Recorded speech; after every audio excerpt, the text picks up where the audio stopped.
রাজনৈতিক মতভেদ ভুলে সমস্ত মানুষ পথে নামুন। আগামীকাল ছাত্রদের উপর এই বর্বরচিত আক্রমণের প্রতিবাদে 12 ঘন্টার বন্ধ, সাধারণ বন্ধ সফল করুন। আগামীকাল বিজেপির ডাকে 12 ঘন্টার সাধারণ বন্ধ, সেই আহ্বান দিচ্ছি। গণতন্ত্র প্রতিষ্ঠার জন্য আগামীকাল 12 ঘন্টার বন্ধকে সর্বাত্মক পথে পরিণত করুন।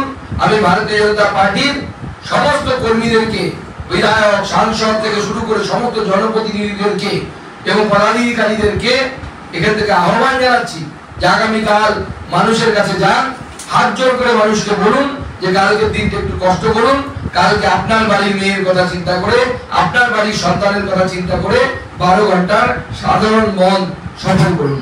আগামীকাল জনজীবন স্বাভাবিক রাখুন।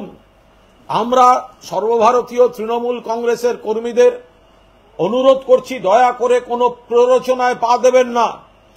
আজ মমতা বন্দ্যোপাধ্যায়ের ফেস্টুন ছিঁড়েছে শিয়ালদায়। আগামীকাল 28শে আগস্ট তৃণমূল ছাত্র পরিষদের প্রতিষ্ঠা বার্ষিকীর যে সমাবেশ রয়েছে তার প্রচারের ফেস্টুন এসব ছিঁড়েছে এরা, এই বিজেপির লোকেরা, এবং তারপরে আমাদের ছেলে মেয়েদের উপর ইট পাথর মেরেছে। পুলিশ নিজের গায়ে নিজের কপালে রক্ত অ্যাকসেপ্ট করেছে, কিন্তু পুলিশ এই পুলিশ ট্রিগার হ্যাপি পুলিশ নয়, ওদের চক্রান্ত ব্যর্থ হয়েছে।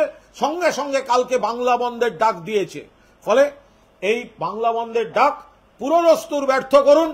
বিজেপির এই চক্রান্ত, আশা করি অন্য বিরোধী দলগুলো তারা এই অরাজকতা তৈরিকে সমর্থন করবে না। বিজেপির এই চক্রান্ত, বাংলার বিরুদ্ধে গন্ডগোল করা, একাধিক জায়গায় নবান্নে চলো বলে লোক খেপিয়ে লেলিয়ে দেয়া, নির্দিষ্ট কিছু গুন্ডা সমাজ বিরোধীকে দিয়ে ব্যারিকেড ভাঙানোর চেষ্টা করা, এর নাম জাস্টিস চাওয়া নয়।